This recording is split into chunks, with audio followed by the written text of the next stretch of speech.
Phela bakholwa ngumbhalo nezi abelishilo uJesu. bakholwa yini? Sikholwa ngumbhalo. If anything is not written there, we have no business in believing. Amen. Because this is the word of God. Amen. Liphelelisiwe alishoti bazalwane. Amen. Eraton kwena isiko ifanele hayiyo. Kodwa liphelelisiwe. Are we together? So we are believing the word of God because the word of God is complete. Amen. So the first point in the true meaning of resurrection is that Jesus proved who he was. Amen. So Makafuka, we all know. That is why the angel of God says, it means everything he had claimed before, it's actually true. Amen? And the second one is that resurrection defeated death and the grave.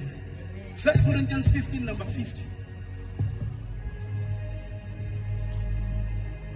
His resurrection defeated death and the grave.